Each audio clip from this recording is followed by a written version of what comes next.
Hey, coming up on today's podcast, we got a little SEMA talk for you. We're going to follow up with a bunch of things that are going to be happening and who we may be talking to and what we're going to get to. You got to make sure you subscribe to hear those updates and the upcoming events.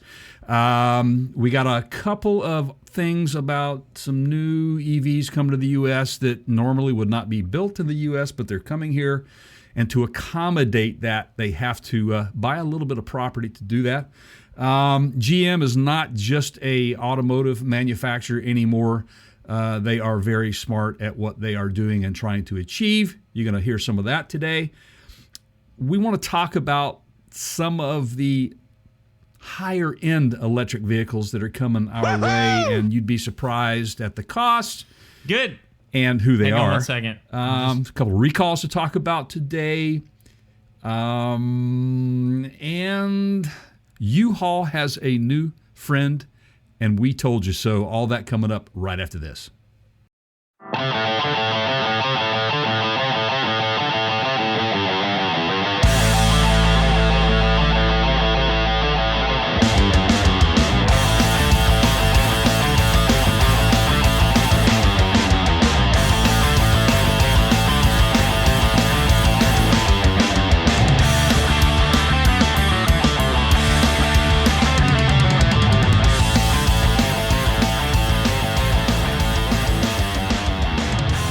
Hey, everybody, welcome into the podcast. Welcome to the Counter Show. This is episode 131. Keith and I are excited to be here today. How are you doing, everybody?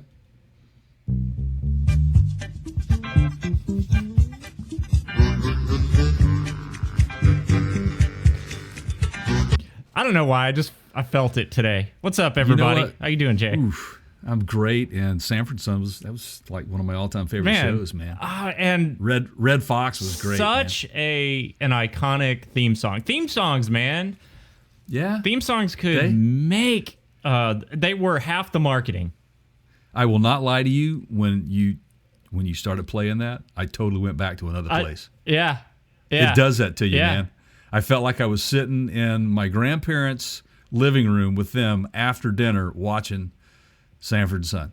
Loved it. Chuckles all night long. Yeah, man. My grandmother had the best laugh too, so it was fun to just listen to her laugh. So, but anyway, wow, man, we've got a packed full of information today on this show, and not only that, we have a packed full SEMA show that is coming up that Keith and I will be covering. Did I mention this is episode 131? I think I did at the beginning of this.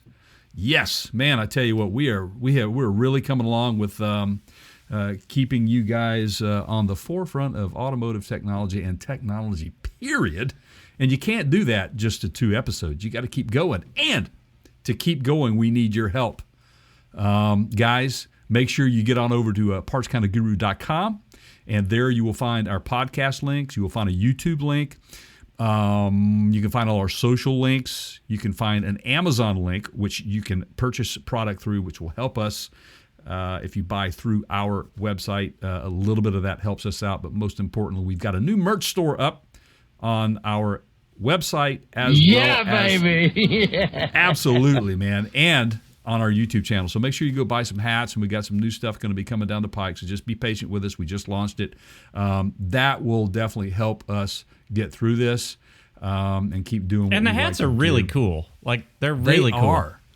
They are Yeah. very much very cool. Love those. We're working on some design your own stuff, so we're going to make it so that you can use our logo on a wide variety. As soon as my mouth opened, I went to like, where are people going to try to use this that we don't want them to use it? But, but yeah. But like, if you wanted to print a coffee mug or, coasters, we've got a couple options there that we're working through. Stay tuned for that. But in the meantime, you can definitely go to our store, which the easiest way to do that is to go to our website at partskinderguru.com and then just click on the shop tab at the top or near the top. And yeah, I can officially say, Jay, I think I had an extra hat that, you gave me or I stole or something. And I gave it to a kid who's a super fan. And so, Yeah. Oh, like, really? Yeah, he as soon as the we have a super fan. Yeah, as soon as it's one of Side Shot's friends. I got you. And as soon as the Ashtray rental car thing came out, he was texting me like all kinds of sarcastic stuff. And so he's like, I'm gonna steal my dad's credit card so I can go buy a hat on your website. And I just gave him the last one I had. So now I can officially say, if you guys want a hat, you have to go buy it because I don't have any more to give away. So there you go. And we're going to play around with some of those styles, so keep your eye open. And we know wintertime's coming up, so we'll probably try to throw a few, maybe some beanies up there for you guys. So keep your eye out for that. I'm a big beanie fan. Lids in general, I do like them. I've learned so much about hats just in this process that we've gone through. And these are good. These are good quality hats. Like these suckers are not cheap. And you can get cheap hats. And I've got a whole bunch of cheap hats. These are not. These are good quality hats. Absolutely, they are. So thank you guys again if you're subscribed. We appreciate it. If you know anybody that's interested in this type of stuff that we talk about, please get them to subscribe.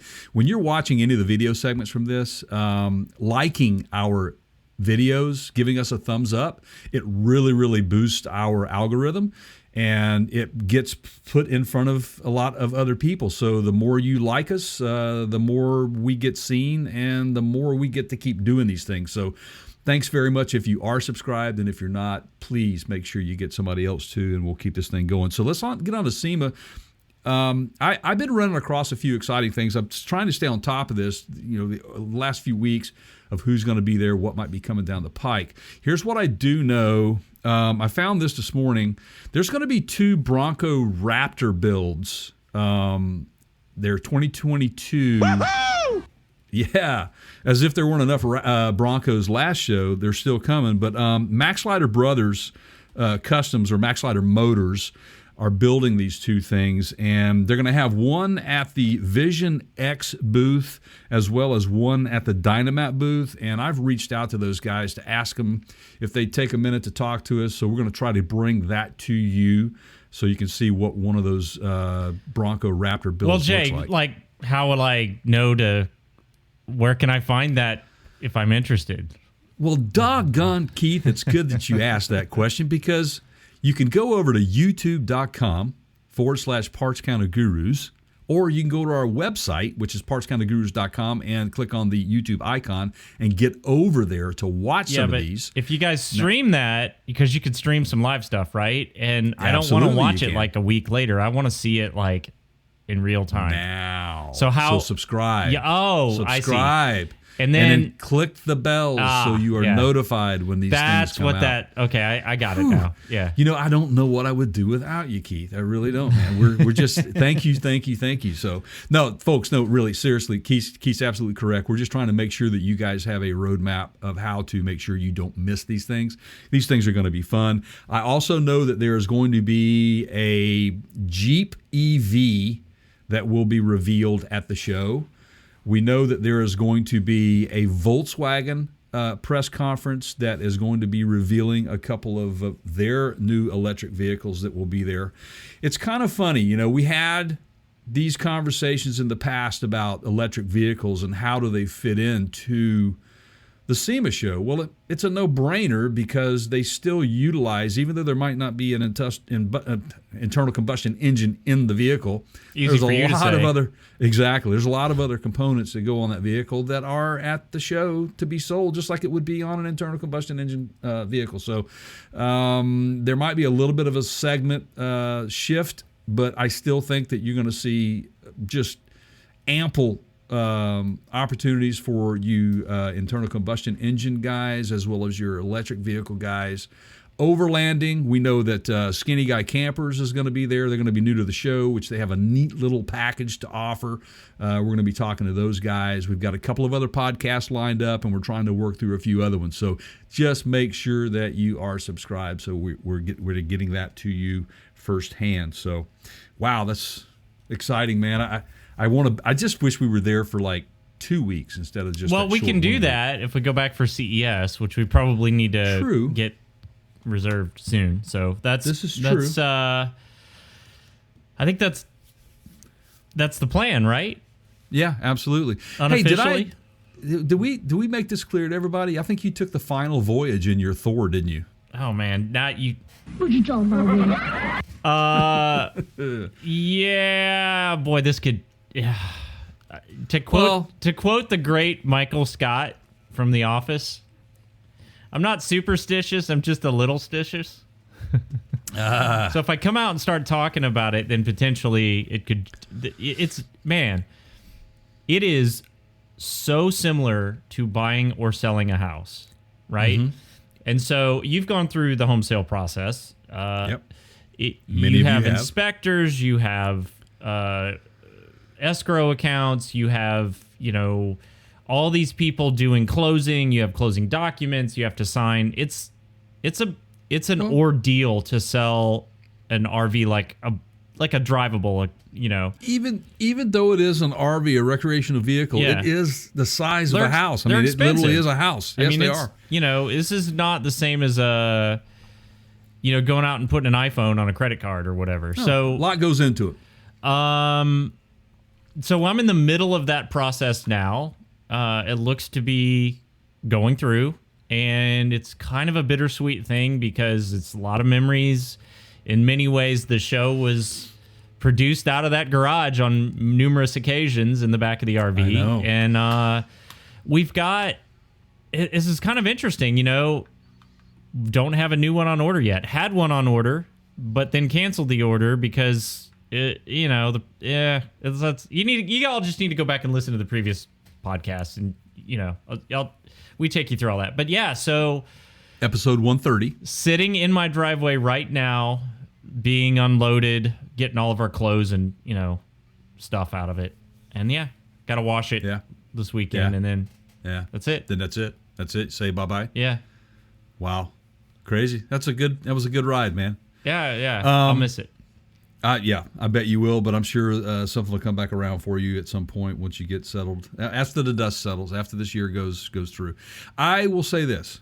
I would like to tell our listeners out there, I would hope that in the next year that you and I are getting together for a couple of weeks at a time, traveling in some sort of way to certain events so that we can do live stuff together, live podcasting more often than just the SEMA show or the PRI show and other events that go around the country. Instead of just a segment at a certain time of the year, I'd like to get out there and just kind of go around the country and go find stuff to talk to people about. I'll pull back the curtain a little bit on some things that Jay and I've been working on. So, part of this is these are good. I like to call them good problems. We have a lot of people that want to work with us, a lot of people that we want to work with, and we're trying to figure out how to make all that happen, or as much of it as we can happen. And some of it is very overlanding centric, and we've got Rothmeyer coming on board to start and do some content for us there. But we also are looking at opportunities to go out places. And hey, man, if Winnebago wants to, set up something and we can take it out for a couple weeks, I'm not going to say no to that. Right. I mean, I love the Skinny Guy stuff from what I've seen. We're going to see it in person. I don't have the equipment right now to put that on. Right. And, the thing, if anything, man, the Skinny Guys, those guys they're involved in just about every overlanding. They're doing the same expo. thing. Yeah. Absolutely. They're beating the path just like we're trying to do. And so we're excited for those guys. And like let's say, guys, just stay tuned to us here. Make sure you're subscribed so you can listen to that podcast. There will be a video segment that comes out of that, and you'll see firsthand from SEMA what their product looks like. It's unique. I don't know that I've seen anything exactly like that. I'm pretty excited to get to see it close up. Yeah, it's pretty cool. So, Jay, I'm starting to do the Larry King thing here. I've got both elbows on the table and I'm leaning forward. All I need is like suspenders, Don't dye your hair. Lose about 30 pounds and, Yeah. And get a little. You need to start smoking though. Yeah, you got to get that. He smoking. He didn't get that voice from just. If I did smoke, I'd Probably do it in a rental car. Oh, yeah. Which, speaking of, by the way, guys, today's episode 131 is brought to you by AshtayRental.com. AshtayRentalCar.com. Yep. If you don't know who they are, you can go to that website, www.AshtayRentalCar.com. Is that what it is? Yep. And you'll see. It's an interesting company. And you might be able to buy something there if you pay attention long enough. So please do. So Keith. Yeah. Gosh, man, I just really, really wish, there was, we're talking about big things happening in the automotive industry, and this is a big one. And I find it to be more so just because of where it's going to be, more so than anything. So Honda has apparently decided to build a EV battery plant here in the U.S., and the information that we have says that it's going to be somewhere in Ohio. We don't have the exact location as of yet. But I hate to say I told you so. We did, and it's going to be at the cost of around $4.4 billion. That is with a B, $4.4 billion. So, who are they going to partner up with? LG Energy Solution has teamed up with these guys, which they were already teamed up anyway. Which we brought that to LG them is ago. Also in partnership, if I'm not mistaken, with Ultium, with GM. That is correct. There's a lot of moving pieces to this. So the reason LG is a desirable partner is because... Okay, and if I may digress here for just a minute, Jay, sure. Look, everybody, this is nothing new in the automotive industry. When new technology enters an automobile and these manufacturers start to include that technology, that tech, they tend to lean on companies that have gone down that road before. So, for example, infotainment systems started showing up in cars. Ford, GM, Chrysler, Toyota, all of them partnered with other companies to put that, because they're not making radios. Toyota's not making radios, right? They're partnering Correct. with another company to do that. Anytime there's a technological advancement and it's something that I just can't use the word tech enough here, that it's really more technology centric than, let's say, axles or, brakes. Ford's going to lean on, Honda's going to lean on, GM's going to lean on companies that have that experience. And that's why LG keeps getting tapped to be a partner. Absolutely. This is what they do. And Honda would rather invest their money mainly into their automotive side or their other ventures like their motorcycles and other things. I mean, they even do generators. They're airplanes, small engine generators. Stuff. Yeah, man, absolutely. They're all over the place. So they've got a lot of energy and financial clout that's going to go in that direction. And partnering up with LG makes sense because this is what LG does. This is their. So I mean, LG's not going to go out and build a car. They're going to go tap into somebody to help them build that car, and we'll get into somebody who's doing the same thing here momentarily, because this is why this is important, and I think that this is interesting. Here's what they say, though. The construction of the new facility located about 40 miles southwest of Columbus, and again, we don't have the exact location outside of Columbus, but that's pretty good for that area. Well, the good news is if those Lordstown employees end up out of work, they can just drive right over to the new Honda. Ooh, man. Are they not already out of work? Oh, my goodness, yes. Okay. Anyway. Yeah. So, anyway, they're expected to begin construction in early 2023, followed by mass production of the lithium-ion batteries by the end of 2025. They said that the plan is expected to cost $3.5 billion with an overall investment by the unnamed joint venture eventually reaching $4.4 billion, the company said. But wait, there's more. In addition to the new battery plant, Honda on Tuesday said it plans to invest $700 million to retool several of its existing auto and powertrain plants for production of EVs. The Japanese automaker expects to begin production and sale sales of EVs in North America in 2026. So wow. That means Interesting. a year and a half to 2 years from now, we start seeing prototypes and press releases on those Honda Sony Sonda. Honda. That's right. It's called Sony Honda. It's called Sony Honda Mobility. Yeah. We got to come up with a better name for it than that. Shonda? Shonda. Ooh, I like that. Sonda. So I got to say, the same... How about Honey? Yeah, the same young gentleman that Shoney's. I awarded the hat to. Shoney. Oh, no, that's Big Boy. That's a burger joint. The bear. So right. The young man that I awarded a hat to wisecracked about, are they going to run it with a PlayStation OS or, what are we talking about here? It could, man. You never know. Hey, maybe if you buy one of those new Rolls Royce or Cadillac Celestiq, you might have that opportunity to be in there. So anyway, this is a big deal for both Honda, LG, Sony, period. Sony, just like LG, is not a car manufacturer, so they have to partner up with someone, and Honda was that go-to. Yeah. What we found interesting about this, and they're saying too, by the way, Honda and Sony did not say where in the U.S.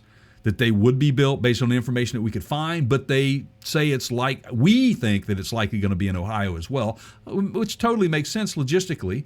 Right. Just like what GM has done with the Ultium battery plants and then what they did with the retooling of the Spring Hill plant down in Tennessee.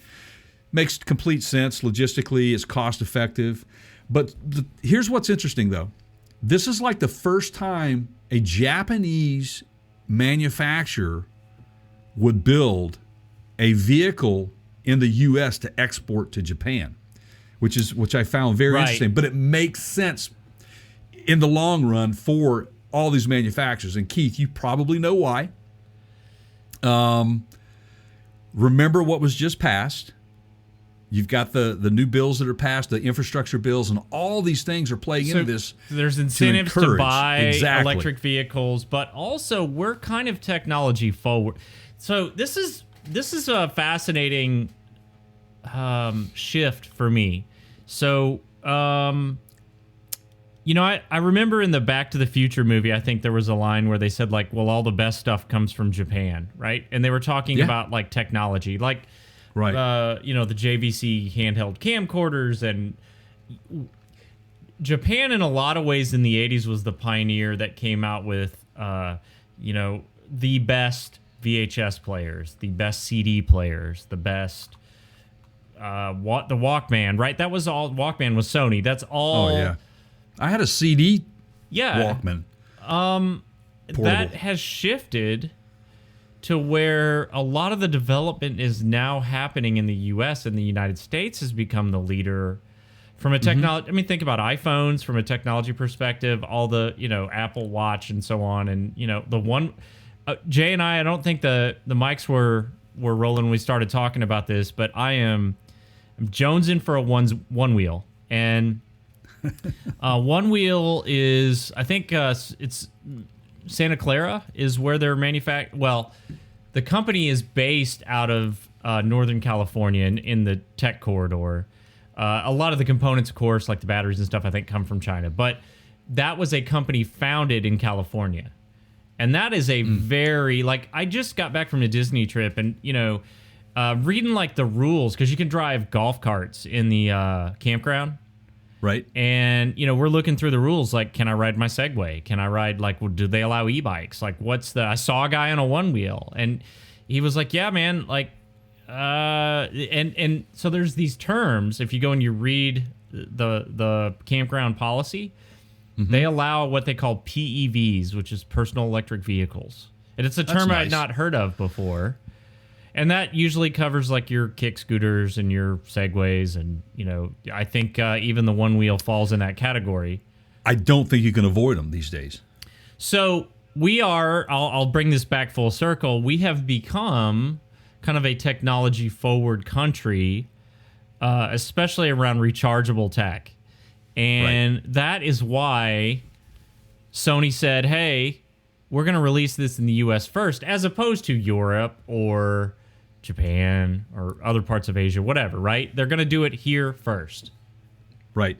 Well, there's a lot of incentive for them to do that too, for a lot of reasons. They get a lot of breaks to build them here. Part of that infrastructure bill encourages the sourcing of product for anything built in the U.S. There's been such a shift. I mean, if anything we've learned from COVID is you can't put all of your eggs in one basket. And that's what a lot of these manufacturers did during COVID, and we ended up with the shortages. We ended up with a chip shortage. Now we've got this multi-billion-dollar, the largest chip plant being built in the U.S. Now we've got these huge LG building a $3.3 billion battery plant. You've got GM that's built the Ultium battery plants. We've got all these investments going into the U.S. so that it's here. And what's going to happen is you're going to see a shift in export. I think export will go up. Import obviously will come down. And that it kind of works that way. It's just naturally it works that way. So this is pretty interesting, an interesting shift to me to see this. I think it's exciting because it's going to create a ton of jobs for people. I know there's been that fear over the last several years. And who isn't just pulling their hair out over inflation? Inflation right now is ridiculous. But I think it kind of makes people sit back and kind of rethink how they're doing things, and that's exactly what you have going on here.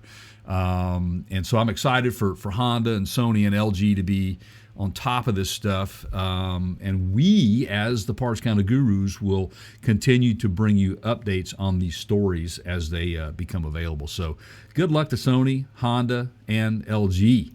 And Ohio, good for you winning the lottery. Well, I think everybody, it's good karma. They're just trying to make up for Lordstown. Anyway, Lord. now... Good Lordstown. You know, Sony is not... Sorry for stumbling around there. Sony is not, or Sony Honda, or whatever we're going to end up naming that country.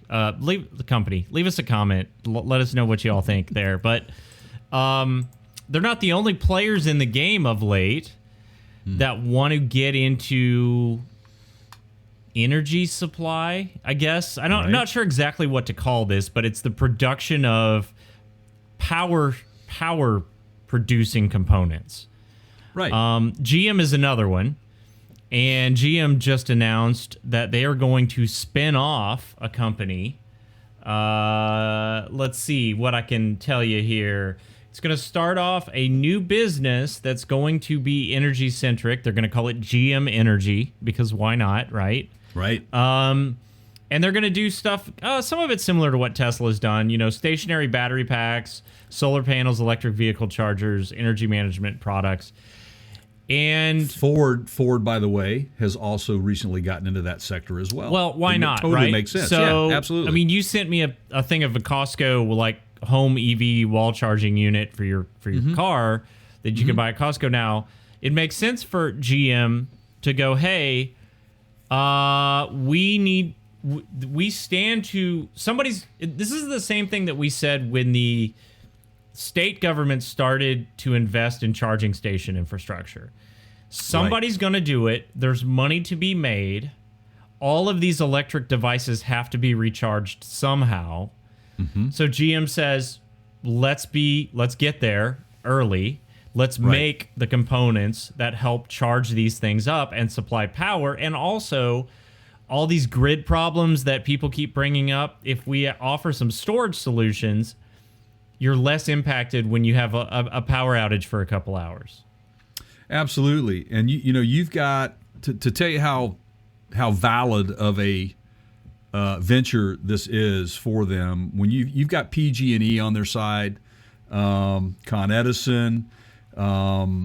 there is a lot of energy companies out there that are on board with this for a lot of reasons because they've got and of course the technology is out there for them to make this happen. And I think there's been some little events that have happened that you guys have heard about in the past, like specific storms, like ice storms and winter storms that took the grid out in Texas, and you had a guy with a Ford F-150 hybrid that had the full onboard charging he was a generator system that allowed him to power up his own home. So it's not something that's new, really. It's just putting it to work for not only the user, but as well as helping the grid out. So how do you do, everybody is complaining about, there's two things that worry people about EVs. Range is one of them. But secondly, everybody seems to throw this out, well, the grid can't handle it. Well, while Keith and I don't disagree with that completely, there's a lot of work to be done in order to convert over to electric vehicles, or to have some sort of population with the goals at, say, 2030, 2035 to be all electric. That is going to be very taxing on the grid, no doubt about it. But they are thinking outside of the box now. How do we get there? So the key is to relax the grid a little bit. And with this type of venture and the technology that we have, which is bidirectional chargers that go into these vehicles, where not only can you charge the EV, but you can put back into the grid. You can put it back in. This is very important for the system to work. So this is huge. I completely love what they're doing here. That is different than, and I've looked into this, the traditional standby generator that people have, the big ones that you put outside your home, where if you lose power, it would kick on and you could run it and it would power like things like your air conditioning or your HVAC system or your, refrigerator. They're big, right? They're big units. Right. But you have to have an I forget the term of it, but basically it's an anti-feedback device that blocks power from being sent back up the power line to your neighbor's house and the grid, so to speak, because people could die. If there's an outage, let's say a line broke, a tree fell on a line, and that guy's working on the line, and he doesn't expect that it's hot, that it has power going through it, and your generator's sending power back up the line. That's not a good situation. Not to mention the fact that it could create other electrical problems with other components connected on downstream or upstream. But this is a different step in that the grid would potentially accept power back from your stored device, and you could potentially get paid for that. Absolutely.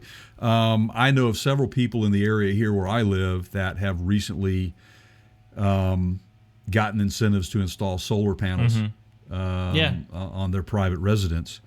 And what a cost savings for them in the end run with this. Man. Because they're able to pay back. I mean, they're actually being bought back. Energy is being purchased from them, from the power companies, man. And so it's a win-win. I don't know what their monthly bill is, but I know Disney developed a massive solar farm, and it's actually shaped like Mickey's head in Orlando. You can see it out of the plane when you're like landing at the airport. It provides enough power to power 2 theme parks. Good Lord, man. Yeah, it's serious. Well, I will tell you this, too. In South Carolina, and I know this to be a fact, in rural South Carolina, very close to where some a family of mine are at, there are solar farms like crazy, because otherwise they're not really, the farming industry has kind of shifted from there. Just due to climate changes or just whatever the heck is going on out there with the weather. It's not right. And, in certain areas you used to be able to produce really big crops, but you can't do it now just because of weather conditions and, droughts and those sorts of things. So what do? Well, they turn them into solar farms. And so more and more of these things are popping up. And what I liked about this was the approach to natural resources to provide that energy, such as solar panels, wind farms, and stuff like that. Anything that makes me less dependent on the man, I'm a huge fan of. Absolutely, and absolutely. Yeah. So, wow. So again, these are just remarkable shifts that we are seeing in the industry. That doesn't only impact the automotive industry, guys. It impacts your way of life. And I think that some of this stuff should be embraced. I do realize that some of it's hard to swallow, or you're just not used to seeing these sorts of things. But hey, guys, I'm telling you, it's a big deal. So make sure, guys, look, I've said it before, I'll say it again. Make sure you subscribe to our channel, subscribe to our podcast, keep listening. Go to partscounterguru.com. There's a podcast link. There's also a link to our YouTube channel for any of these segments. Make sure you subscribe, hit the notification bells, like us and all that stuff so you're kept up to date on all this stuff that we're talking about. Whew, man, I tell you. It's like, am I wrong? I go to bed tonight. I'll wake up tomorrow morning, there'll be a new technology. That's just kind of how exponentially this sector is growing. It's just amazing to me, and the willingness to invest into it with some of these companies, and it's like they're putting all on the line to get it done. And it's either go big or go home. Yeah, that's it. You got to innovate. You got to change. So speaking of what we were talking about with battery technologies and electricity and that stuff, I found this interesting, and I thought that we should, since we were talking about it, I ran across this where scientists apparently have cracked the speed of some charging that's going on. What you talking about? Right. And again, we mentioned this previously in the previous segment about, what are some of the things that work against people wanting to go buy a vehicle, an electric vehicle, and range anxiety is one of those things, as well as charging times. Charging times, and this is, I'm not going to win an argument here because everybody on the internal combustion engine side, you're absolutely 100% correct that at this moment you could win the race at refueling and getting on your way, no doubt about it. You can go to a gas station and you can fill up 25 gallons of gas in 5 minutes and you're on your way again, whereas the best unless you're at the I think it was a Pilot that I was at on my way. Yeah. It was somewhere in Georgia. On my way to Disney World last week. Now, I've got an 80-gallon RV tank. Oh, okay? Well, yeah. I mean, that's a different story. No. But this pump was like... super slow? It was like a gallon every minute and a half. Ooh. Maybe a minute. Maybe a gallon a minute, right? Yeah, slow. Yeah. Wow. And this is the best part, right? As if that's not bad enough, the little clicker... hold the pump handle thing. Yeah, you had to stand there and hold it. It was broken. And I'm like, I'm trying to figure out, do I have a bungee cord within arm's reach of, zip tie. Right. Zip tie, man. Just a zip tie and a pair of side cutters, man. And that, but in most cases, your gasoline refill is going to be fast. Pretty quick. I mean, I think the quickest right now, you've got some fast charging with Tesla. That's they're getting 15, 20 minutes. They can get back up to around 70, 80%. Mm-hmm. Is that right? Mm-hmm. And Kia and Hyundai have got some stuff in the works where it's 20 minutes to get you that same 80%. Yep. But, to even the playing field, now we've got some scientists that have apparently come up with a design that can allow these batteries to be charged in 10 minutes, fully charged, up to 80, 90%, they say. And it's let's see. Well, let me give you some examples here. This is what it says. Ford's Mustang Mach-E at a dedicated DC fast charging station. Ford says it will take 45 minutes to go from 10 up to 80%. If you're charging at a 240 volt outlet home, the full recharge is more likely to exceed 14 hours on that Ford. So basically, what they've done, it's at Penn State University. Had a study on this, and they developed an EV battery that can charge up to about 70% capacity in roughly 10 minutes. It can work for any size battery, and the biggest benefit, they says, is that will enable automakers to sell EVs with smaller batteries without triggering consumers' range anxiety. The new tech is all about regulating the temperature, which we all know, we've talked about this in the past, the volatility of certain batteries. I think that solid state is going to be our way out of this. Obviously, it's about temperature, and what they're able to do is maintain a specific temperature that will allow that battery to take that charge on. And they do this with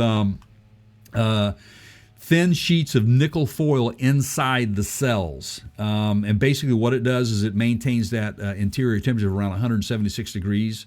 to absorb the electricity more efficiently, and they're apparently would keep the volatility down, would not cause fires.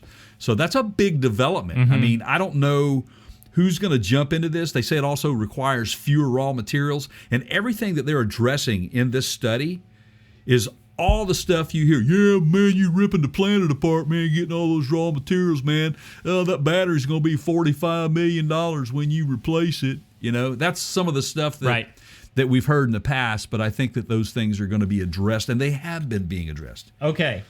And we've said many, many times on this very program, by the way, if you're not subscribed, you can find all the podcast links over on our website at partscounterguru.com. There is a podcast tab. And, of course, on the video side, probably the easiest place is youtube.com/partscountergurus. Gurus. It's been a while. And you'll find more content just like this. But we've said many, many times in that archived content, this is the first generation of really EV battery power technology, and it's not going to be stagnant. We're not going to be here for much longer. Innovation is happening this very moment.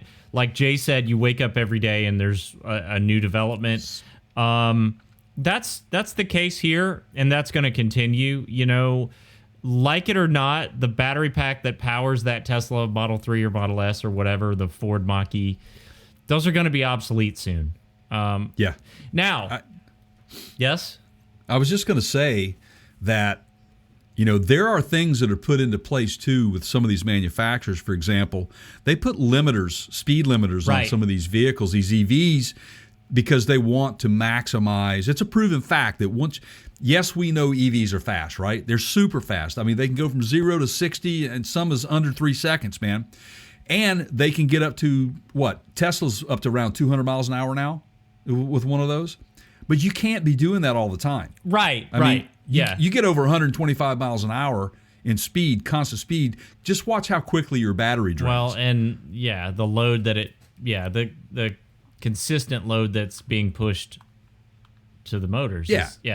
So these are some of the things that you got to think about. I've got an idea here, Jay. Now, you know, I was doing movie scripts for a while. Like, you know, I'd get these, like, I'm still looking for the Uber Apocalypse guys. Now, speaking of movie scripts, you got to go to Uber Apocalypse. It's on our YouTube channel. Go to youtube.com/partscountergurus and make sure you go to Uber Apocalypse. It is a great segment that we did about Uber hacked being video. hacked. Yeah, it's the Uber hack video. Okay, well, I've moved on from big movie scripts. I think television is where it's at now. I mean, think about it. You've got all these stars doing, like, Marvel Studios, Disney, TV, you know, the Star Wars. You know, Ewan McGregor came back and did Obi-Wan, which was essentially a TV series. Everybody's doing it, Jay. All the cool kids are doing it, right? Right. So I think maybe I do a script for us, and it's a TV pilot. Okay. Okay. I'm in. And here's the gist, right? Here's the pitch. Okay. We're two guys that work in a power conversion facility. We'll call it the Power Changeover Garage. You see what I just did there? I do, man. I like to see that. All right, guy, your hats will still be valid, people. And we're gonna just saying. And we're gonna take basically this first generation technology, and we're gonna build, like, if you want to do a sitcom, we'll build a sitcom around people bringing in these first generation EVs, and us implementing, having the wherewithal, having the facility that you just mentioned. That's what triggered this, to convert that older power core technology to a newer style, a more modern power delivery. I mean, Jay, just think about all the spin-off episodes we could have fun with here, right? That was a big one. I'm coming, Eston. I'm just saying, like, I feel like we got a TV show in us at some point. I think so too. I think we got to do it, man. I think you are definitely the script writer. You have to. You're the man. I'm the pitch guy. You need a team of writers, but I can head them in the right direction. Right on. But what great technology we have. Yeah, here we get these guys as a sponsor that can do the 10-minute. You know, we convert all these to 5 to 10 minute charging solutions, right? Absolutely. You know what else is interesting too, and we've podcasted about this in the past too, is the induction charging within the highways. And I'm telling you, that is not something that to take lightly. I think Right. that we are very close to seeing that be a realistic way to keep EVs on the road. It just totally makes sense. Now, it's figuring out how to pay for the electricity that you use is simple. Toll roads. That's how you do it. Like we don't have enough, taxes and tolls we're paying now, but that's how you can keep that rolling. So anyway. Yeah, it's all fun and games though until the alien entities out there basically scan they scan the universe and they see strange power fluctuations coming from our planet, and they're curious, and it's all these like road grid networks, and they're and then they come to take it over because it's more advanced technology than they have, even though they have like faster than light travel. And I think we just got to do another movie script there, something. I don't know. Anyway, yeah. Well, here's the thing, man. If we have aliens coming back, I hope it's Beldar. Because I was the biggest Conehead fan. You know, and I could live with Beldar. Beldar's a good dude, funny guy. Just straightforward. Likes to eat a lot of food. We've noted he's very, very, very hungry guy. But let's just hope that they're the Coneheads. I'm more of an Alf man myself, but yeah. Oh, I forgot about Alf. Forgot about that. Here, kitty. E.T. Yeah. By the way, 40 years. E.T. Oh, really? Yeah. Wow. Yeah. That is crazy. They had man. all the merch up at the theme parks, 40th anniversary. Yeah. Well, I'm getting old. That's like, for example, Cheers. The show Cheers, I think, just celebrated 40 years, right? Yeah, that's about right. Yeah. Yeah, just insane, man, how old we're getting, man. Speak for myself. So, do we want to talk? We want to talk about some recalls first before we get into these elaborate things or something? Man. Here. Let's do it. All right, so we've got a couple of recalls. This is our recall segment. Do we have a recall segment? We kind of need to come up with one. I don't think I have one yet. I think Boomhauer with the spark plug is. Ooh. Yeah, we're gonna go with this today. All right. Okay. All right, I like that. Yeah. So we got some recalls to talk about, guys, and this is interesting. But in the scheme of things, it's a big deal, but it's not that big of a deal compared to some of the other recalls that we've seen out there. But Rivian has recalled nearly all of its vehicles built to date, and I think that was issued earlier in the month. They say that there's a particular fastener that connects the steering knuckle with the front upper control arm, and any separation could cause the wheel to tilt. And that ain't a good thing, guys. You could lose control of that vehicle, and you could wreck. You could crash. A little crashola.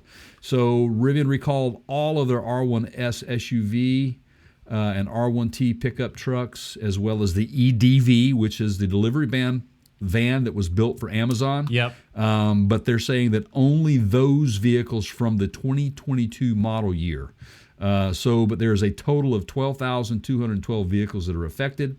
The approach that Rivian has made here or taken is dealers will inspect the vehicles and tighten the steering knuckle fastener to the correct tolerance.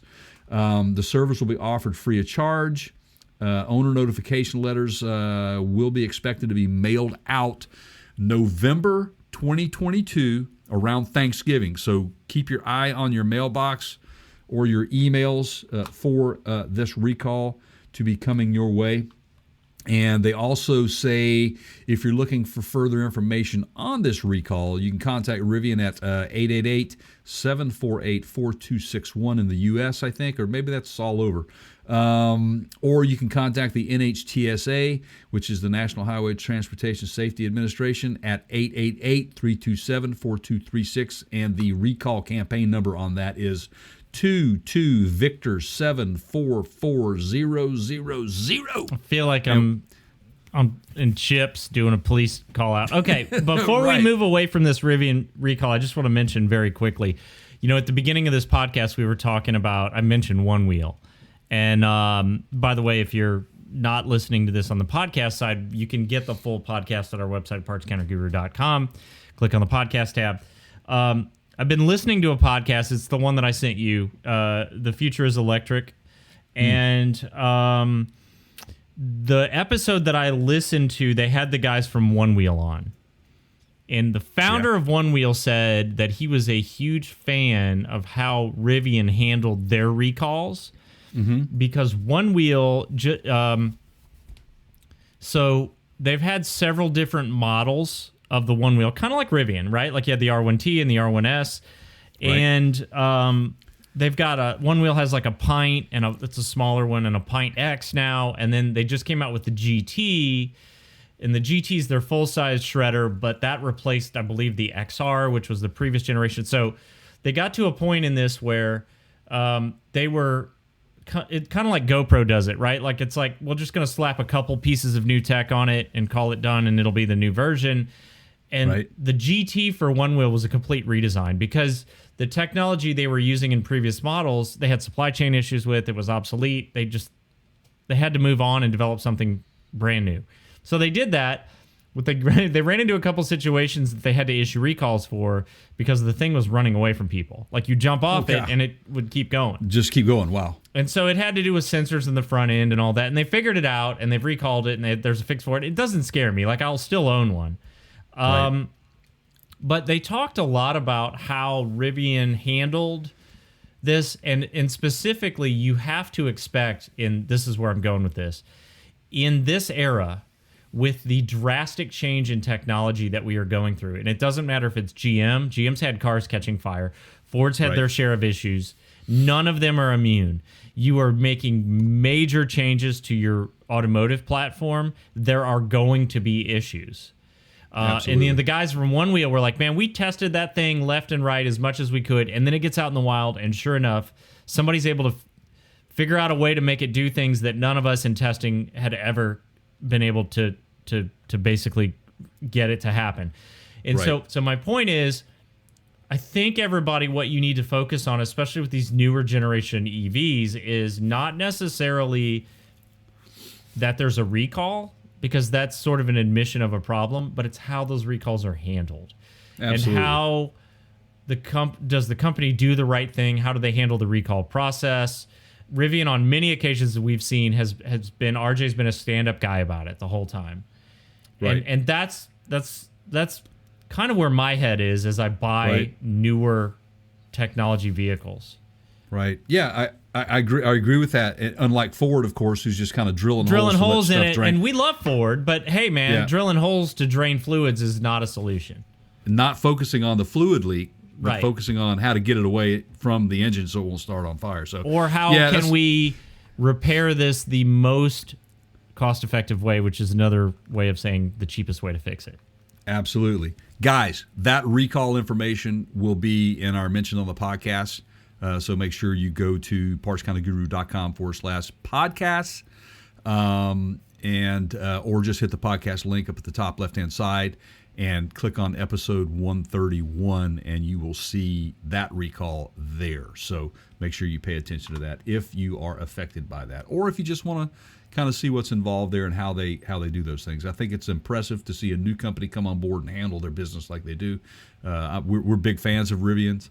Obviously, some of the people in the industry are big fans of them as well, or else they would not be making overlanding gear for them.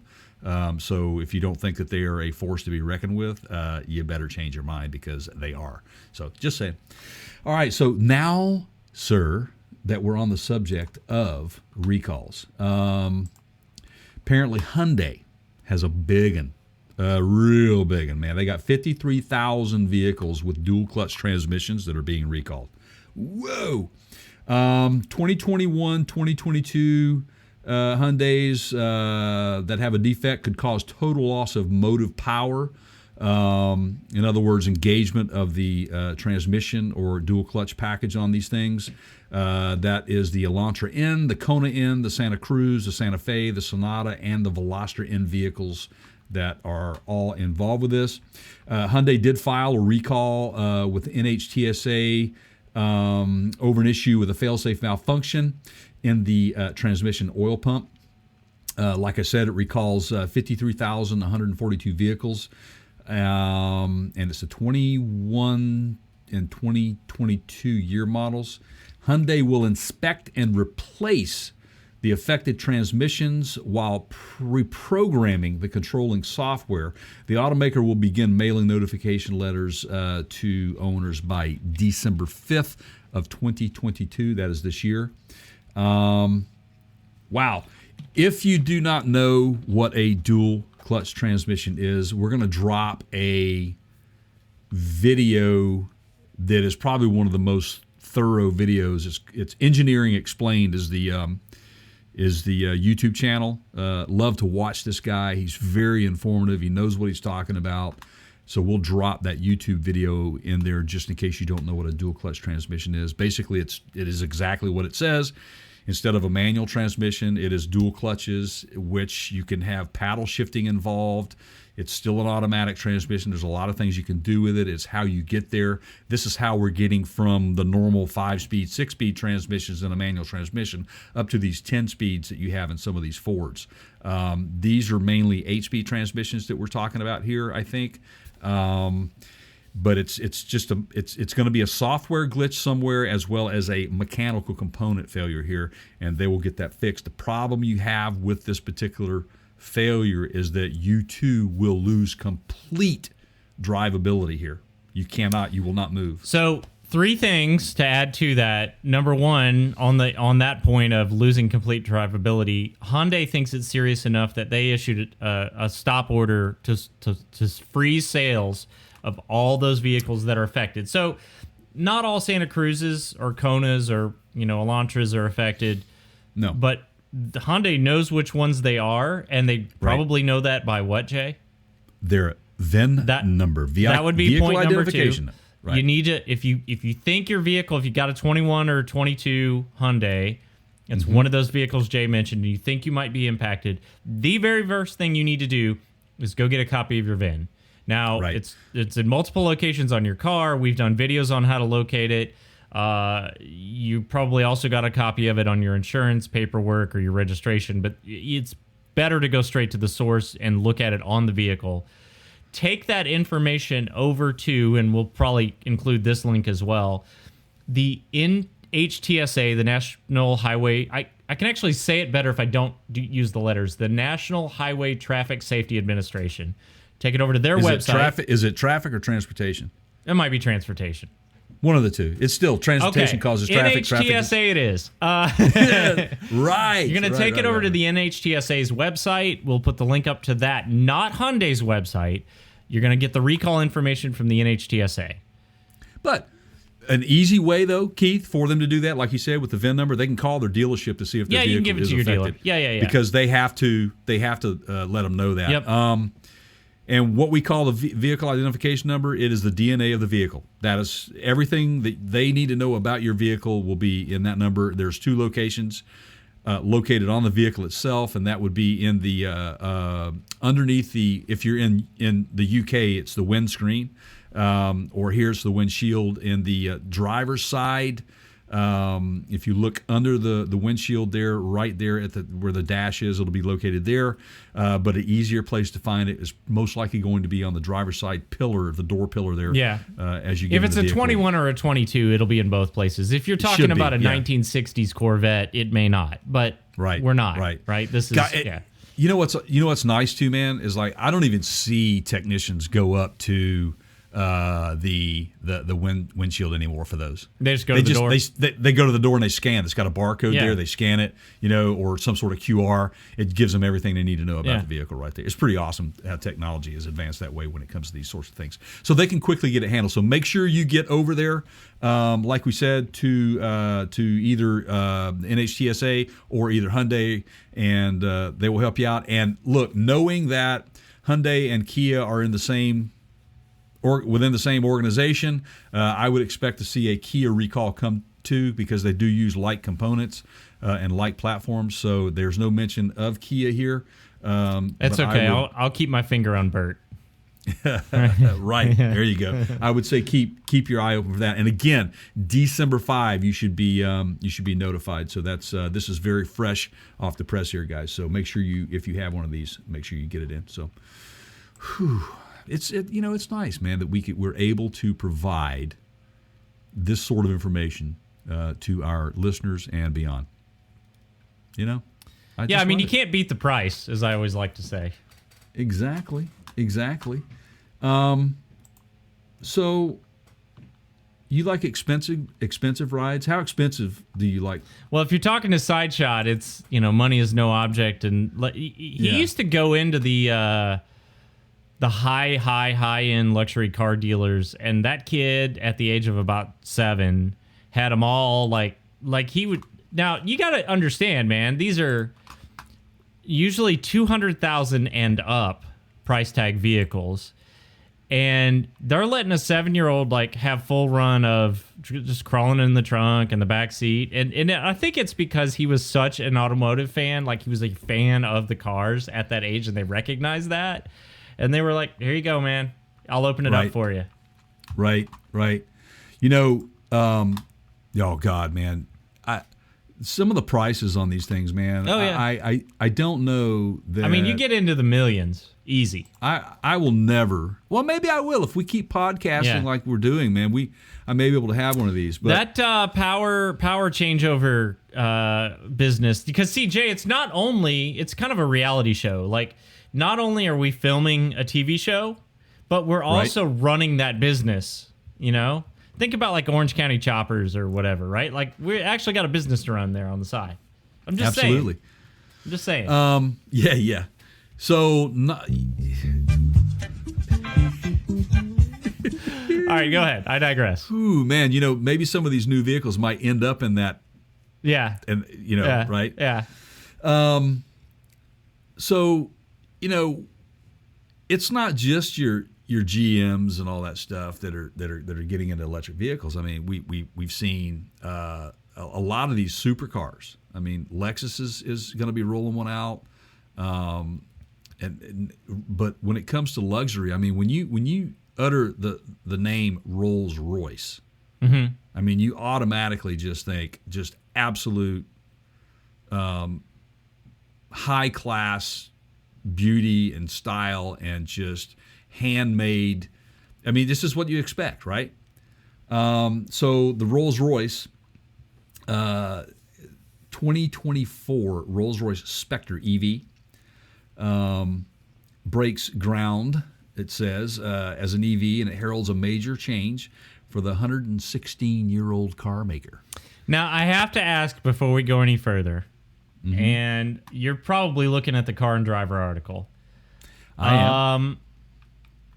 Did these guys tell the people in marketing, I guess, I don't know, who comes up with the name of the vehicle? That's yeah. Is that the marketing team? I'm sure that they do. Yeah, I mean that's Did what they do. Did they tell the rest of the organization that they named this car after the organization that hosted most of the Bond villains from the past 10 movies? Right? Spectre? Right. Yeah. I mean, are we? Why not? Are you kidding this is me? No, this is an absolute great play on that. Good catch. And wow, mind blown. Can you give me a mind? Is there you have a mind blown? I button? don't. But Give me a woohoo. I just feel like, man, I feel like we're not. There's, man, there's so many jobs I want, Jay. I wanted beer neighbor I still want that job. Oh, I know. Beer neighbor. I mean, you'd be a good one at it, I think. Thanks, Yeah, buddy. I And really do. we got the whole power changeover thing, and I just have all these ideas. Script writer, but I feel like if I'm in the room, you're not going to slide this by me. No. I just Yeah, I hear you. Now, check this out though. Let me see if I can slide some specs by you. okay. See if that works. All right. 577 horsepower, 664 pound-feet of torque, and it says that it can. Yeah, it says that it can get to 60 miles an hour in 4.4 seconds. And the first cars will reach their customers in late 2023. So a Rolls-Royce electric vehicle will be available in 2023 to those people who have enough money to buy one. And that replaces the Phantom in their lineup. I Correct. think. It is the success. So, Right. That's exactly right. what's his name? Justin Bieber. Well, yeah. sorry, little Freudian slip there. I'll explain that one in a minute. Right, okay. Yeah, apparently he'll have to replace his Phantom with one of these. One thing that I want to point out before we move on to where we're going with this. Now, this is Rolls-Royce, and I cannot imagine the price tag of this thing. I don't see a price tag listed anywhere in this article. Did you find anything? No. I don't think it's a Rolls-Royce. Why would you care? I mean, but the one thing I'd like to point out here, it was a quote here. Okay, this is something a statement that was made. This is the statement, verbatim. The electric car is perfectly noiseless and clean. There is no smell or vibration. They should become very useful when fixed charging stations can be arranged. Do you want to know when that statement was made? I'm going to go 10 or 15 years ago.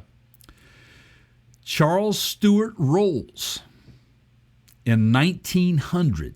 Wow. 6 years before he'd come to launch the gasoline-fired Rolls-Royce motor car,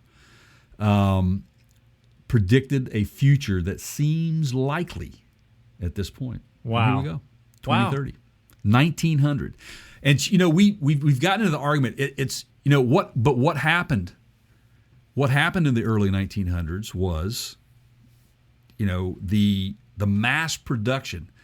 Henry Ford being able to go into production at a rate to put a gasoline engine powered vehicle into production to reach the common person, the common worker, the everyday person, to have a vehicle on the road. That's why we went the way of gasoline.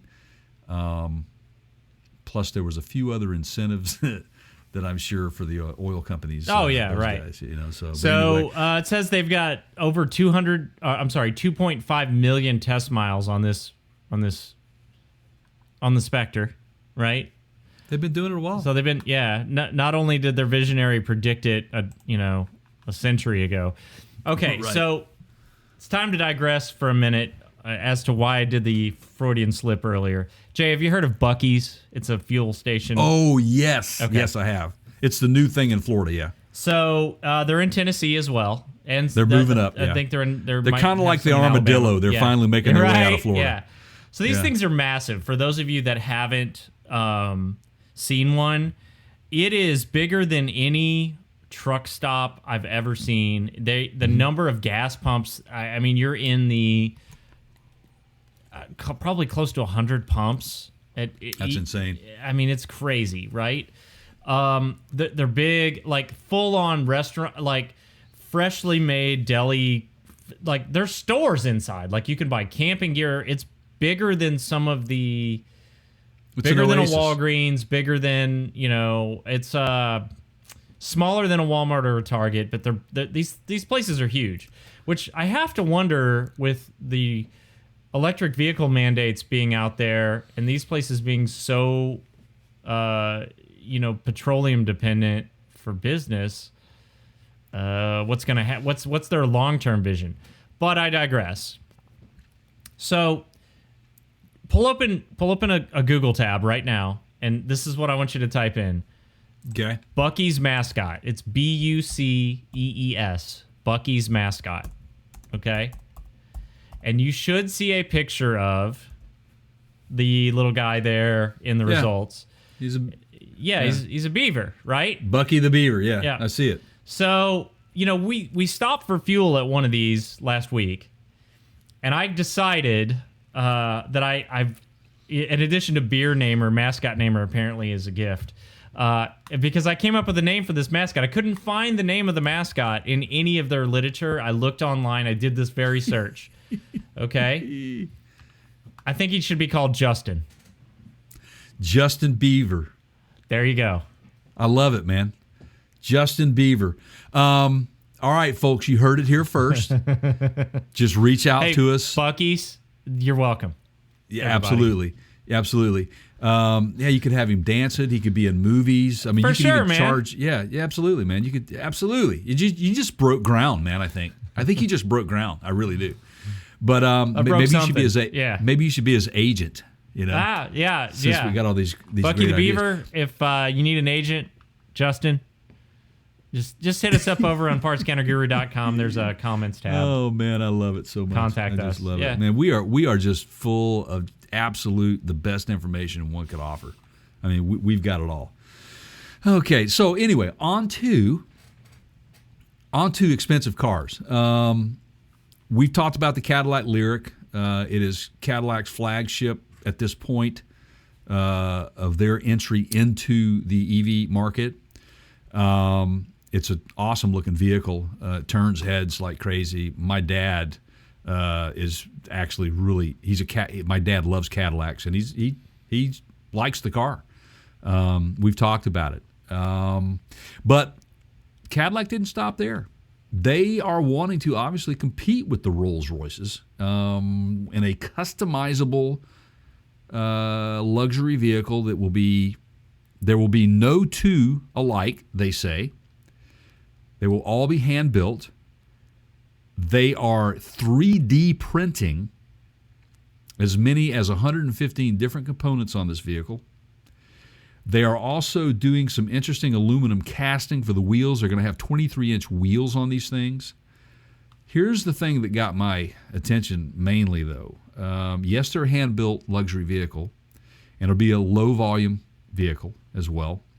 $300,000. All right, so this is interesting, and I do like the enthusiasm that Mary Barra and team are showing on, hey, let's try some new things. Mm-hmm. My gut reaction to this is, with no offense to your dad, because the Cadillac does make a good product, and their resale values tend to do well over the years. Right. But $300,000 for an automobile made by General Motors. So let me put this in perspective. Okay? This is space, by the way, that they haven't been in yet. Right. So let's say you're going to buy a watch. Okay? And you have $10,000 to spend on a watch. You know what? Let's make it 15. Let's make this interesting. Okay? Okay. You got $15K to spend on a watch. Okay? Do you buy a Rolex, or do you buy the latest fancy watch from Timex that has all the Rolex-like features and then some for $12,500? Point well taken. If I've got 15 to spend, You're going to get a Rolex. I'm going to get a Rolex. Or an Omega. Or, right? Right. Even why is that? Timex has been around. They make decent absolutely. watches. They don't make a decent, yet, $15,000 watch. No. That I know of. You They watch make- aficionados out there might correct me. Right. But if I'm going to spend that kind of money on a watch, I'm buying more than the components in the watch, right? Right. Okay. I think there's a couple of things that you get from this. For example, loss of value over time. Mm-hmm. Rolls-Royce versus a Cadillac, loss of value, Right. I don't think you're going to have near as much Right. in depreciation with that Rolls-Royce as you would with a Cadillac. Likewise with a Timex over a Rolex. It just doesn't happen. If anything, they increase in value. So there's a lot of factors that go into this. And I'm with you. They've entered into a space that it's not typically for a Cadillac. Mm-hmm. You know, you leave that to the Rolls-Royces. And let them hand build those vehicles and get that type of price. I think they can do it. Yeah. I just don't know that the consumers with that kind of money to spend, even if it's every bit as good as the Bentleys of the world, I just Right. don't know that you go with the Cadillac version over the Bentley. It has to be Right. better for $300K, right? Yeah, and I don't know. I mean, when I look at some of the technology that's going into this, of course, this is just based on what we're have in front of us at the moment, but it says that it comes a 55-inch mega screen with a display for the passenger, rear recliners, and entertainment. It has 38 speakers, Ultra Cruise, which, yes, it's the next generation of Super Cruise, basically. GM, they say, is hoping to update Ultra Cruise to enable supervised but hands-free driving door to door. How about that? Lighting is also a focus, they said, and this is going to segue into our next topic of discussion. The LED taillights have their lighting elements pushed right out to the surface, giving them depth far beyond a standard reflector setup. The front headlights are also 1.3 megapixel projectors that are capable of just sequences. Man, really, do we need that? The roof is pushing the limits, they say. It's an all-glass roof that has 4 electrochromatic dimming zones with embedded LEDs. At its darkest, it has a 20% tint. That's just about a standard moonroof, basically. The chief engineer says that it will block out about 80% of the sun's thermal energy. And then, let's see, they've got new Gentherm Climate Sense 4-zone climate control system that it will keep the car properly cool on a hot day. But given that Cadillac has decided to include neck warmers, holy cow, who's driving this thing? Right. Neck warmers. Okay, yeah. It's hard to imagine the company skimping on the AC. I like that. Now, they're saying this thing, Cadillac says the first customer, Celestiq, will be produced in December of 2023 with sales to follow thereafter. Production will be limited to roughly 2 per day. Think about that, 2 per day. Right, yeah. Now, is that 2 business days or 2? Are they running 24/7? I would bet if it's General Motors, they run 24/7. Now, here's the key. How can they do this? Here's how they can do it. The RV industry hand builds a lot of stuff. Well, no, but this thing, how can they get $300,000 for it? It's going to be sold in China, the Middle East, Canada, and the U.S. But they're saying GM is going out on a limb here, Cadillac is going out on a limb here and saying that they expect U.S. sales to dominate the total production. We shall see. We shall see. Good luck to them. I think they're fishing. I think this is kind of throwing a bunch of stuff on the wall to see what sticks, right? I think it is one of those things where if you're Cadillac, you have to, because you've completely gone away from what you've been doing, which you had luxury performance vehicles. Now you're going into the VIP world, right? Which is usually there for your Bugattis and those types of manufacturers, right? So there you go. That's my point on that. It'll be interesting to see, and we'll bring you back to speed on this here. Hey, you know what? We may see this at SEMA. We may see some sort of prototype. Yeah, we might. Know. I want to know how many oil barons are going to buy these over their, their Bentleys or what. I just came up with a good avatar name if you're looking for a new Baron von Cadillac. There you go. Right. I don't know, man. Right. I'm in the zone today. I love it. You know what? It's an expensive car, right? But can you imagine the components? Having to replace the damn things, man. Like taillights, for example. Yeah. Well, Baron von Cadillac doesn't care. No, he doesn't. He does not. But would Baron von Cadillac buy a Hummer?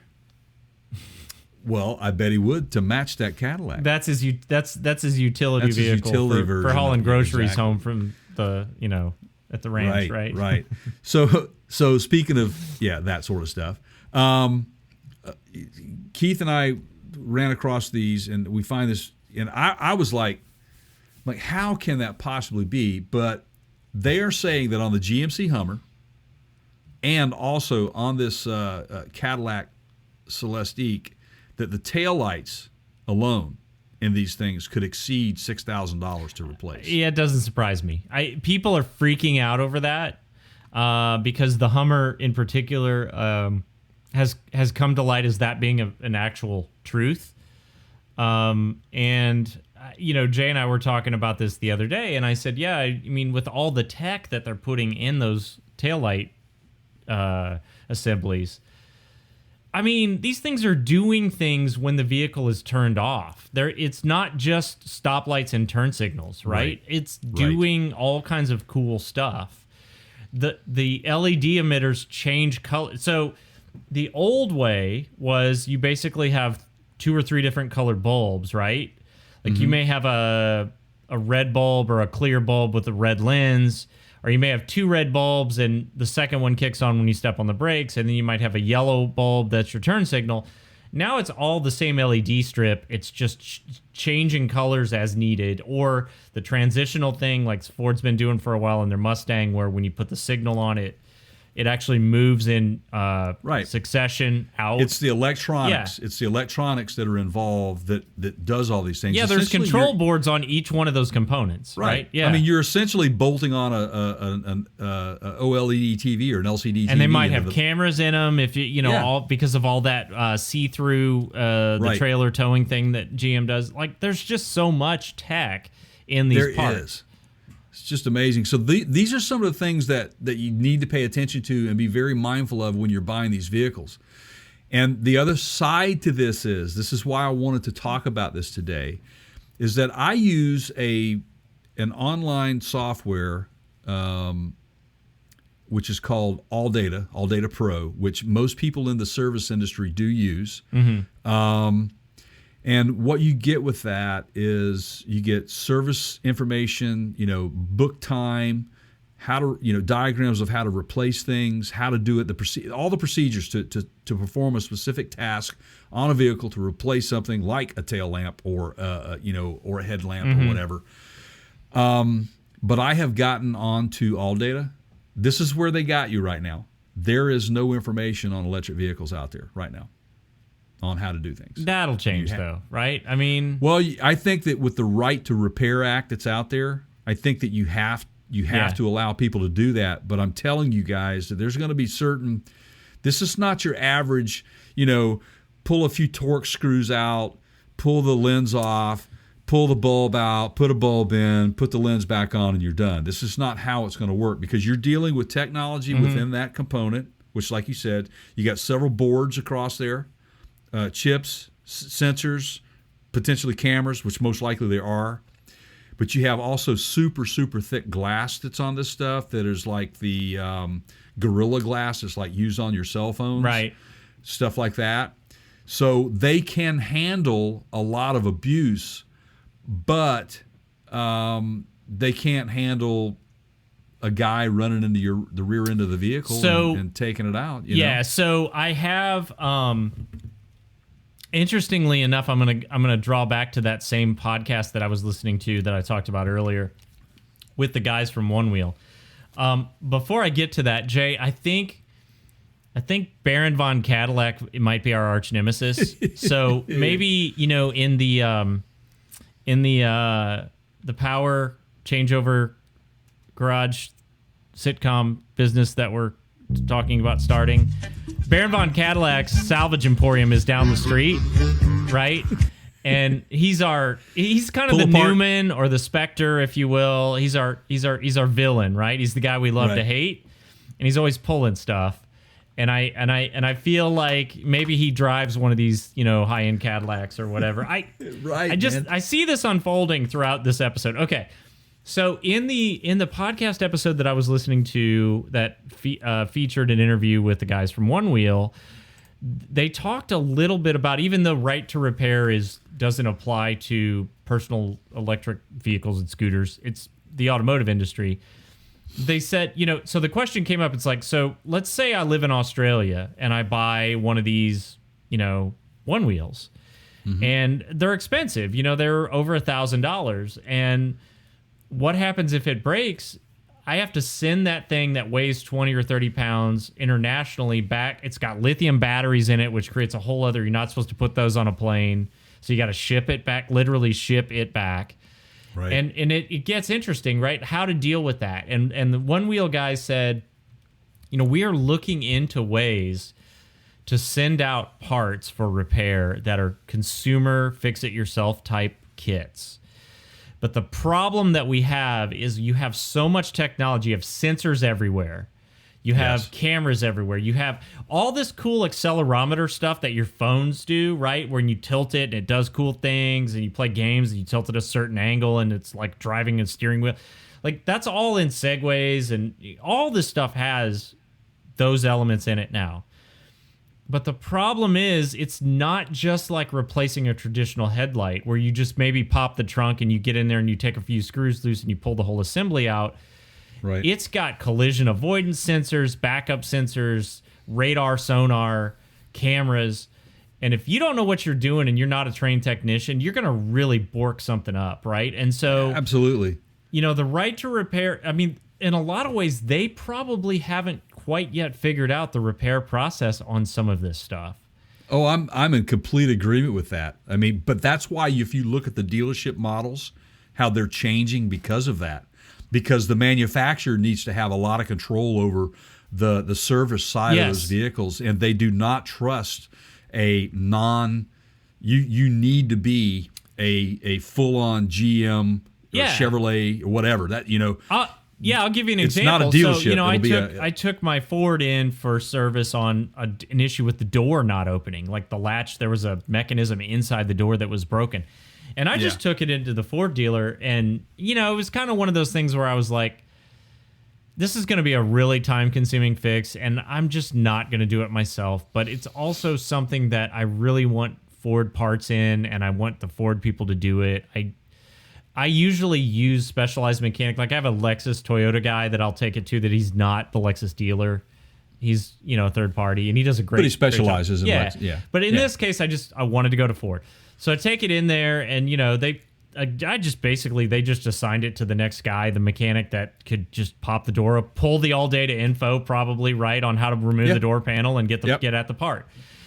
But one of the things that I talked about with the guys at that dealership was how specialized they're becoming. So they're having to, as mandated by the manufacturers, they've got to have a guy that just does nothing but lighting assemblies for these vehicles, right? Sure. Because they're going to be in collisions, and they have to have a guy that can do headlights. Right. And those that'll headlights be part of their have collision department. Front sensing, collision detecting and cameras and all that. Our good friend Ken, you've heard us talk about Brooklyn Ken, been a dear friend of mine for a long time.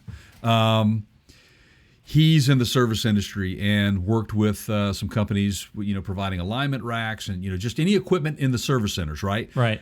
Including body shops, collision centers. Well, he was tasked with trying to get these guys to realize with the onslaught of ADAS, which is the all these LiDAR, radar, all these pieces that now go in a vehicle, you have to have a special piece of equipment in-house in order to perform those, to be licensed to work on those things. And the problem that most of these service centers that have, they don't have room for the size of these pieces of equipment, so they're having to physically knock out walls or add on. Right, it's big gear. Right. And here's the thing: you can't turn away from the people who do not have that type of technology on their vehicle. So you've got independent collision centers also that are having to accommodate the new technology while still accommodating the old technology, the legacy stuff. Yep. Absolutely. So we're in a transition period with all of this stuff right now. And, Keith really shed some light on this whenever I brought this up, because I was the first one saying $6,000 for taillight, assembly. I'm not surprised at all. Yeah. And he said, that's exactly what you said to me. And I'm like, well, let me look into this. Let's see what. Yeah. I'm married to someone with the nickname Mailbox Mary. Okay. I know what it costs to replace the front light assembly on an older 2000, I think it's a 17 or an 18 Lexus. She does not listen to the podcast. She does not listen to the podcast. Probably not. Yeah, Probably not. I don't know, man. I see some bad times in your future, man. You got to be careful. I think I'm telling you, it's not that. People are freaking out over that. They're like, "What, $6,000 for a taillight?" Yeah, man. That's $100,000 plus automobile. It starts at $100,000. Right. If you're gonna get in the pool, make sure you have your swimming gear on, man. Or your pooping pants, whatever. Or your pooping pants, exactly. And don't poop in the pool. Don't poop in it. Look out for Baby Ruth. Anyway, so there you have it, guys. Just be prepared when you're dealing with some of these higher end EVs. What you're getting into, right? It's so. A couple of things there. Technology is not as commonplace as it will be in 5-10 years. Same thing that we've said about the battery technology, first gen stuff. make sure that you do your homework on it, because I personally would wait maybe second generation, third generation in before I'm going to buy an electric vehicle. You know, I think these people that are providing the feedback of, oh wait, $6,000 for a Hummer EV taillight, are actually making the point for me that I tried to make in our previous segment about the Cadillac, Right. about the $300,000 Cadillac. Yeah. So is your issue that it's a $6,000 part, or is your issue that it's a $6,000 part on a GM product? Yeah. See what I'm saying? Yeah, you're absolutely right, because you wouldn't sneeze at it if it were a Rolls Royce. If that was on a Porsche, or pick something else, a Jaguar, a BMW. Let's just BMW. Let's go $70,000-$80,000 BMW. Yeah. You 8 see Series. $6,000 to replace like that rear quarter, that you're probably gonna go, yeah, okay, that sounds about right. Yeah, it's in your If you're in the house, then you're in the house. Period. But I think it's because this is a General Motors made product. People are having aneurysms. And again, it's like Genesis moving away from Hyundai, right? and have their own, because that's what they are. They want to be a VIP type car, and that's exactly why Cadillac has separated themselves from GM. But this is a Hummer under the General Motors. Maybe there's your argument that did it make sense for them to produce a Hummer at a $100,000 plus price tag, or would it have been better to just make it a Cadillac branded product? This is true. They could have called that the new Escalade. Ooh. E too. There's an E in it. See, I've already done the marketing for you. The Escalade, yeah. The Escalade, Escalade Yeah. E. Anyway, there you have it, guys. Just make sure you know what you're getting into when you buy an electric vehicle, especially one that costs that much. You're probably not going to stop paying there. So stay tuned to us, and we'll keep you up to date on all that stuff. So, all right, we've got one last topic, and we'll go very quickly with this. I wanted to bring this one up. It's the Ford Maverick, right? We've talked about it over and over again. Why they're selling out. The current generation, the small current truck. generation, the Ford truck. Not my the compact grandmother's truck. four-door yellow. Right. Yeah, okay. Right. To the point to where they've sold out, they've stopped taking orders on it because they can't keep, they can't make them fast enough. Well, it seems like there are people that have ordered their Mavericks that still haven't gotten their Mavericks, but yet they're showing up in mass quantities on U-Haul lots. You can physically rent a Ford Maverick at a U-Haul dealership. So U-Haul has they've gotten them in. They say that was in Florida. According to the company's website, you can book one right now, and this is U-Haul, in Miami for $19.95 a day plus fees. And there's people still out there waiting on these things. They haven't gotten their own. Now, wildly popular. This was on our last podcast. We talked about the Ford Maverick. Why is it wildly popular? Because you can get it into places. It's better on gas than a large full-size vehicle. It's all you need to move stuff. You don't necessarily need a big monstrosity. Yeah, not everybody's like towing horse trailers, right? I mean, exactly. You're a painter, you're a carpet layer, you're a flooring guy, you're a help me out here, Jay. You're a mobile pest control. You're an on-site. Yeah, sure. You go. You pest inspection, whatever. You're a home inspector. You're a RV repair guy. Yeah. You maybe don't need a 3/4 ton pickup or even a half ton, right? Absolutely. And I think that U-Haul was very smart here, looking at this, going, "Oh, hey, wait a minute. This sector's pretty cool. Yeah. We can kind of reduce our costs a little bit by investing into these smaller pickup trucks rather than these super large pickup trucks." And they're still charging basically the same daily rate as a full size. Yeah. Is what I'm understanding. So it's not a bad decision on their behalf. Right. Here's the key to this thing.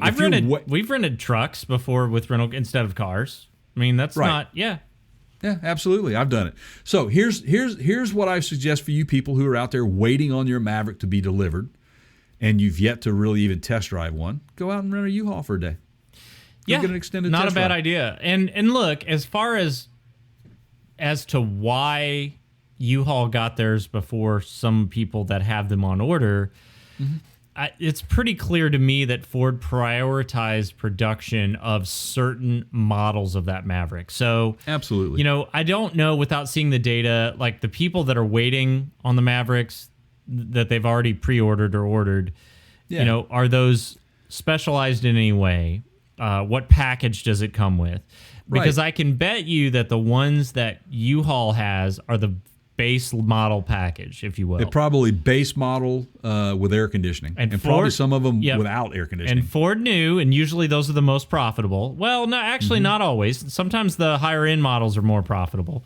But Ford knew that they were going to have to prioritize some models, some versions of that Maverick over others, because they couldn't make them all at once, and they chose to prioritize the lower end models. Right? We said it. We said it right here on this show, Keith, that this vehicle is perfect for fleets. And I knew that this would happen, and then lo and behold, here you have U-Haul buying up a bunch of them, just like back in the day. I told you so. There you go. But just like we said with, the Chevy S10 was one of those fleet vehicles. The Ford Ranger was one of those fleet vehicles for, metropolitan, metro, like Nashville, Metro Nashville probably use it for meter readers, electric companies, whatever. And they all get incentives on reduced emissions because they're smaller vehicles. They get better gas mileage, all of those things. And I will guarantee you that some of these things for power companies and natural gas companies, guarantee you that some of these will be on the road. They'll be compressed natural gas vehicles.